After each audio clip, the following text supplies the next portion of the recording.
Hello everyone, welcome to my YouTube channel English Learning and Chit Chat. Hope you are doing well.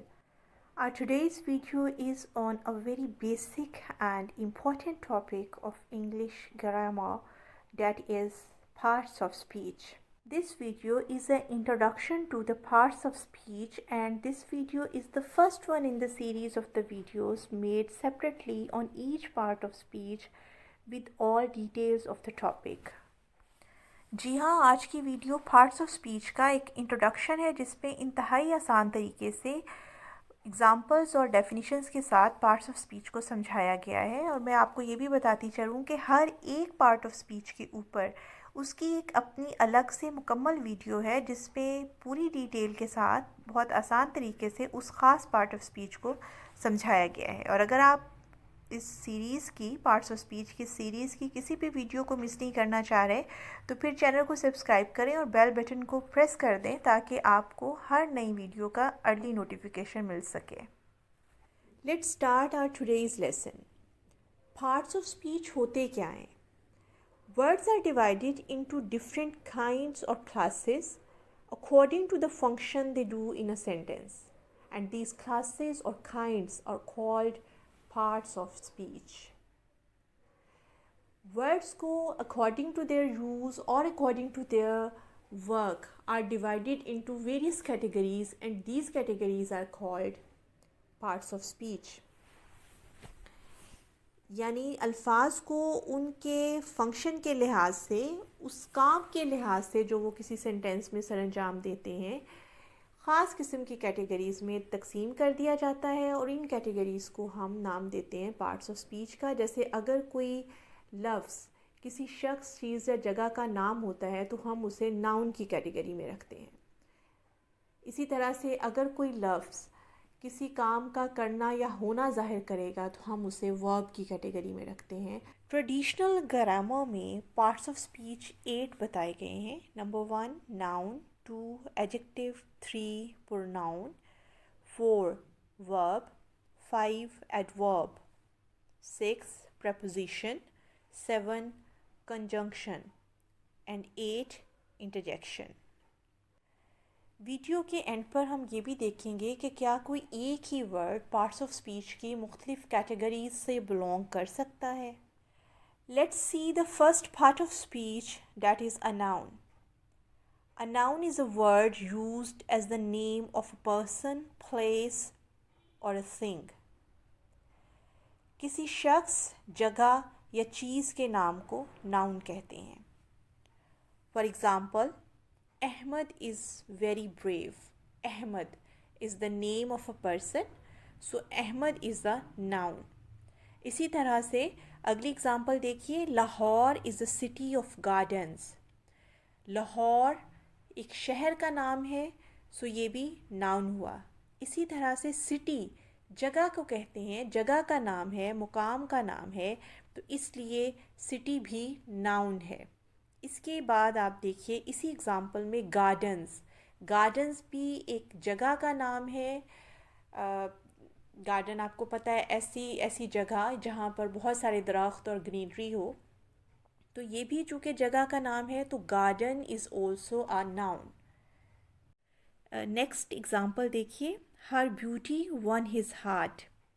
Beauty भी नाम है एक quality का, और इसी तरह से हार्ट नाम है एक बॉडी ऑर्गन का, जिस्म के एक हिस्से का नाम है दिल।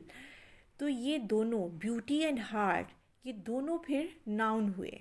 यहाँ पर अब आपको एक बात को समझना है कि जब हम नाउन की डेफिनेशन करते हैं कि a noun is word used as the name of a person, place और थिंग, तो यहाँ पे जो वर्ड थिंग है that includes number 1 all objects that we can see, hear, taste, touch और स्मेल।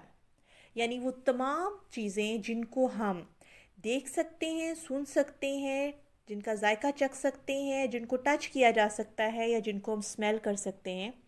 इस वर्ड थिंग में वो तमाम चीज़ें भी शामिल हैं, लेकिन इसके साथ साथ इस वर्ड थिंग में वो चीज़ें भी शामिल हैं जिनको हम सिर्फ सोच सकते हैं या जिनको हम सिर्फ महसूस कर सकते हैं, लेकिन हम उनको अपनी इन 5 सेंसेस से परसीव नहीं कर सकते।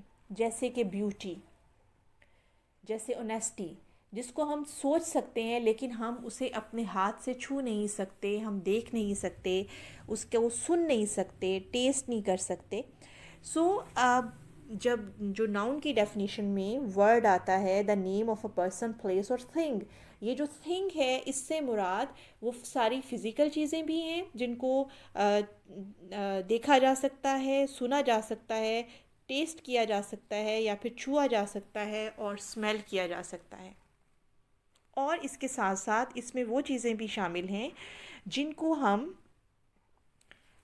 इन 5 सेंसेस के साथ परसीव नहीं कर सकते, सिर्फ जिनको हम सोच सकते हैं और महसूस कर सकते हैं। जैसे मैंने आपको एग्जांपल्स दी, ब्यूटी, ऑनेस्टी। होप अब आपको नाउन की समझ आ गई होगी। तो क्या अब आप नाउन की कोई एग्जांपल कमेंट सेक्शन में लिख सकते हैं? Do it. Let's move forward towards the next part of speech, that is adjective. Adjective क्या है? Adjective is a word used to add something to the meaning of a noun.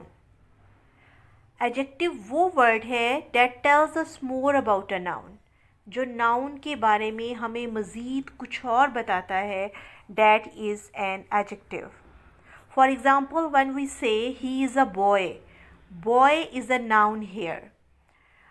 अब अगर हम उस लड़के के बारे में, उस बॉय के बारे में कुछ और बताते हैं, जैसे he is a tall boy, he is a short boy, he is a naughty boy, he is a talkative boy, तो ये जितनी भी खूबियाँ हमने उसकी बताई हैं बॉय की, टॉल, शॉर्ट, नॉटी, टॉकेटिव, ये सब के सब उस एडजेक्टिव्स हैं, क्योंकि ये हमें उस नाउन के बारे में, उस बॉय के बारे में कुछ मज़ीद बताती हैं.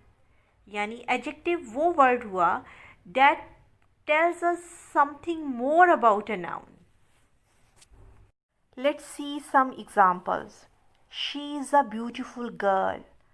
Girl is a noun here and beautiful is the word that tells us more about that girl, कि वो कैसी लड़की है. She is a beautiful girl, वो एक खूबसूरत लड़की है. तो यहाँ पे जो खूबी उस लड़की की बताई गई है, खूबसूरत, ब्यूटीफुल, तो ये एक एडजेक्टिव है. Now see the next example. There are 30 boys in this class. अब आप देखें इस सेंटेंस में 2 नाउन हैं, एक बॉयज़ और दूसरा क्लास. अब इन दोनों नाउन्स को 2 अलग वर्ड्स बता रहे हैं, उनके बारे में मज़ीद कुछ, और वो अलग वर्ड्स कौन से हैं? बॉयज़ के बारे में हमें 30 बता रहा है. कितने बॉयज़? 30. और इसी तरह से कौन सी क्लास में? इन दिस क्लास. दिस जो वर्ड है वो हमें क्लास के बारे में कुछ मज़ीद बता रहा है. तो इसलिए हम कहेंगे कि 30 and this are the adjectives because they tell us more about the nouns. Let's see the next part of speech, that is pronoun. Pronoun is a word used in place of a noun. Pronoun एक ऐसा word है जो noun की जगह पे इस्तेमाल होता है. जैसे अभी हमने जाना कि नाउन किसी शख्स, चीज़ या जगह के नाम को कहते हैं. Let us see an example to see how pronoun works. Ali is a boy. Ali gets up early in the morning. Ali offers his Fajr prayer. Ali then goes for a morning walk. Then Ali comes back home. Ali takes a breakfast at 8 o'clock. Then Ali goes to his office. आपने देखा कि सारी conversation में Ali name की बहुत ज़्यादा repetition हो रही है, और इतनी रेपिटेशन हमारी गुफ्तगू को खूबसूरत नहीं रहने देती. इस वजह से हम नाउन की जगह पे प्रोनाउन यूज़ करते हैं, जो कि हमारी गुफ्तगू को भी खूबसूरत बनाता है और मफ़हूम में भी कोई तब्दीली नहीं लेके आता. जैसे अगर हम कहते हैं कि Ali is a boy, he gets up early in the morning, he then offers his Fajr prayer, तो हमने अली की जगह पे ही का वर्ड यूज़ कर लिया, जो कि नाउन की जगह पे इस्तेमाल होने वाला एक प्रोनाउन है. तो इस तरह से नाउन की जगह पर प्रोनाउन को हम इस्तेमाल कर सकते हैं। यही चीज़ जो है वो हमें प्रोनाउन की डेफिनेशन से पता चलती है कि pronoun is a word that is used instead of a noun. Pronoun की कुछ और एग्जांपल्स देखते हैं। Kashif can not walk fast because he is ill. Kashif की जगह पे हमने ही यूज़ किया जो कि प्रोनाउन है। The ox fail and broke it's leg. It's जो है वो ऑक्स की जगह पे यूज़ हो रहा है, so it's is a pronoun. Next part of speech is verb. Verb को हम किस तरह से डिफाइन करेंगे? A verb is a word used to express an action or a state of being. Verb किसी काम का करना या होना जाहिर करता है। क्या आप जानते हैं कि सिर्फ एक वर्ब अकेला एक सेंटेंस का भी स्टेटस रख सकता है? जैसे नॉर्मली हम जानते हैं कि सेंटेंस स्ट्रक्चर जो है वो SVO होता है, यानी S for subject, V for verb and O for object. अक्सर हमने देखा है कि बहुत सारे सेंटेंसेस जो हैं वो सिर्फ सब्जेक्ट और वर्ब को रखते हैं। जैसे अगर हम SVO स्ट्रक्चर देखें तो हम कह सकते हैं ही ड्रिंक्स वाटर। और अगर हम सिर्फ सब्जेक्ट और वर्ब वाली स्ट्रक्चर देखते हैं तो हम कहेंगे अहमद लाफ्ड। और अगर हम ये कहें कि सिर्फ वर्ब भी एक सेंटेंस बना सकता है तो आप देख सकती हैं गो, जाओ। गो अपनी जगह पर एक मुकम्मल सेंटेंस है। अगर हम किसी को ऑर्डर कर रहे हैं या किसी को जाने का कह रहे हैं तो अगर हम सिर्फ गो बोलते हैं तो इट्स अ कंप्लीट सेंटेंस, जाओ या जाएं। वर्ब की कुछ एग्जांपल्स देखते हैं। My mother told me a story. मेरी माँ ने मुझे कहानी सुनाई। यानी यहाँ पे टोल्ड जो है वो वर्ब है, क्योंकि ये एक एक्शन वर्ड है। ये काम के करने को जाहिर कर रहा है। यानी मेरी अम्मी जान ने क्या काम किया? उन्होंने मुझे कहानी सुनाई, यानी कहानी सुनाने का काम किया। तो that is the verb. Told जो है वो यहाँ पे वर्ब है। उसके बाद आगे देखिए, oxygen is a gas. Oxygen is a gas, यहाँ पे जो इज़ है इट्स अ वर्ब, क्योंकि ये स्टेट को बता रहा है, हालत को जाहिर कर रहा है कि ऑक्सीजन कैसी हालत है, एक गैस है। उसके बाद नेक्स्ट है they are in the room. वो कमरे में है। यहाँ पे आर जो है इट्स अ वर्ब, क्योंकि ये भी हमें स्टेट ऑफ बीइंग या उनकी कंडीशन बता रहा है कि वो कहाँ पे हैं। वो रूम में है, तो are is a verb. Well, next part of speech देखते हैं, that is adverb. An adverb is a word used to add something to the meaning of a verb or an adjective or an other adverb.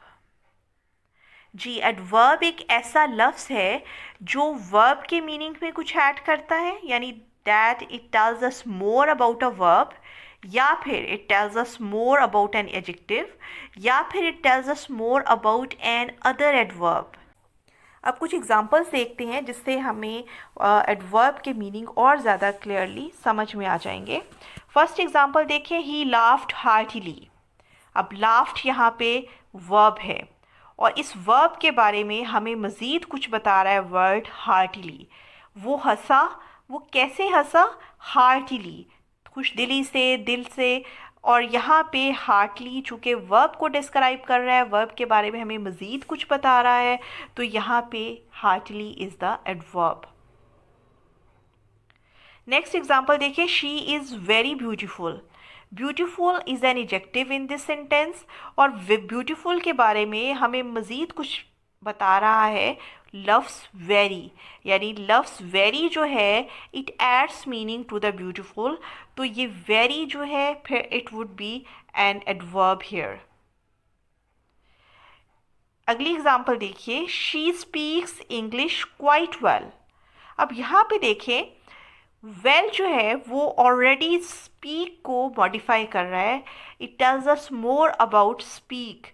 Speak क्या है? Verb है। सो जो चीज़ verb के बारे में मज़ीद कुछ बताती है डैट इज़ एडवर्ब। सो चूँकि वेल हमें वर्ब के बारे में, स्पीक के बारे में मज़ीद कुछ बता रहा था, तो वर्ब वेल जो है वो एडवर्ब है यहाँ पे। लेकिन अब वेल के बारे में भी मज़ीद हमें कुछ पता चल रहा है, किस वर्ड से? क्वाइट से। So quite is a word here that tells us more about well, that is already an adverb. So quite खुद भी यहाँ पे एडवर्ब ही हुआ। Next part of speech is preposition.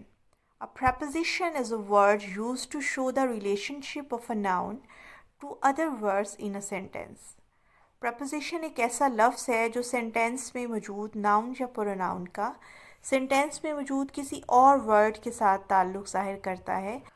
Preposition का अपना कोई ख़ास या मुकम्मल मफ़हूम नहीं होता, बल्कि वो इसी तरह से जब दो वर्ड्स के बीच में एक रिलेशन बनाता है तो फिर वो अपना मीनिंग देता है। अदरवाइज़ प्रपोजिशन का अपना मीनिंग जो है वो कंप्लीट मीनिंग नहीं होता।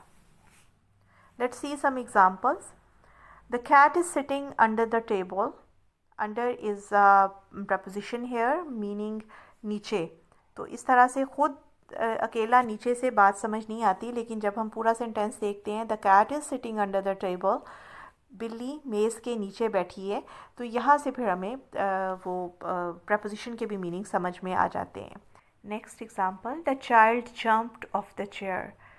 Of is the preposition here, और ऑफ के अपने कोई अलग से हमें मीनिंग इस तरह समझ नहीं आएंगे जब तक कि हम उसको इस तरह से ना देखें कि वो जंप्ड और चेयर के बीच में रिलेशन बना रहा है।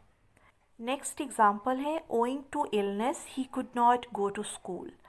यहाँ पे owing to is a preposition, और आप देख रहे हैं कि दो वर्ड्स मिलकर एक प्रपोजिशन बना रहे हैं, ओइंग प्लस टू। तो इस तरह से जब एक से ज़्यादा वर्ड्स मिलते हैं और एक प्रपोजिशन बनाते हैं तो उसको हम कहते हैं फ्रेज़ प्रपोजिशन। और फ्रेज़ प्रपोजिशन के बारे में आप ज़्यादा तफसील से जान सकेंगे जब आप प्रपोजिशन पे बनी हुई वीडियो देखेंगे। Next part of speech is conjunction. A conjunction is a word used to join words or sentences. Conjunction ऐसे अल्फाज होते हैं जो वर्ड्स को, फ्रेजेस को, क्लॉजेस को या फिर सेंटेंसेस को आपस में मिलाते हैं, जोड़ने का काम करते हैं, तो इन्हें इसलिए हम कंजंक्शन कहते हैं। Let's see some example sentences.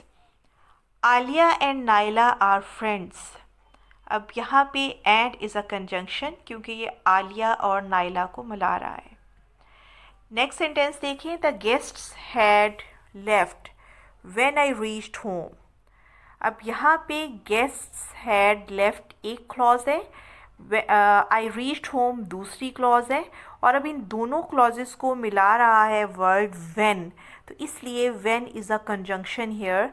The guests had left when I reached home. तो इस तरह से दो क्लॉजेस को व्हेन ने मिलाकर एक सेंटेंस बना दिया। Next example is, he tried but could not succeed. Could not succeed जैसे एक फ्रेज थी, इसको मिला दिया ही ट्राइड के साथ बट ने, तो but is a conjunction here. The next part of speech is interjection. Interjection is a word which expresses sudden feeling or emotion. Interjection ऐसे अल्फाज हैं जो अचानक जज्बात में या किसी अचानक एहसास के तहत आपके मुंह से निकलते हैं। जैसे hurrah we have won the match, एकदम से मुंह से निकला कि हमने मैच जीत लिया। या इसी तरह से alas her father died yesterday, बहुत अफसोस है कि लास्ट डे उनके फादर की डेथ हो गई। इसी तरह से hush don't make a noise, तो यहाँ पे हश जो है ये भी एकदम से मुंह से निकला हुआ इमोशन को रिप्रेजेंट करता हुआ वर्ड है। सो इन सेंटेंसेस में हुर्रा, अलास, हश इंटरजेक्शन की एग्जांपल्स हैं। कुछ मॉडर्न ग्रामर्स डिटर्मिनर्स को भी पार्ट्स ऑफ स्पीच में इंक्लूड करती हैं। अभी तक जो हमने पार्ट्स ऑफ स्पीच पढ़े दे आर 8 इन नंबर, तो उनके नज़दीक, उन ग्रामर्स के नज़दीक ए 9th part of speech is determiners.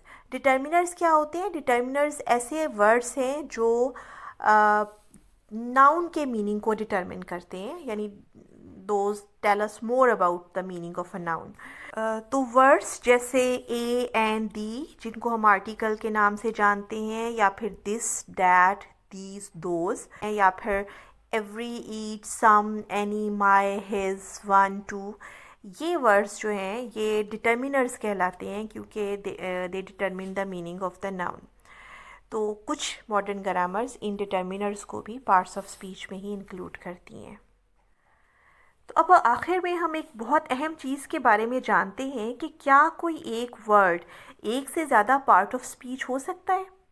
देखिए, अभी हमने वीडियो के स्टार्ट में ये जाना कि words are divided into different classes according to the work they do in a sentence.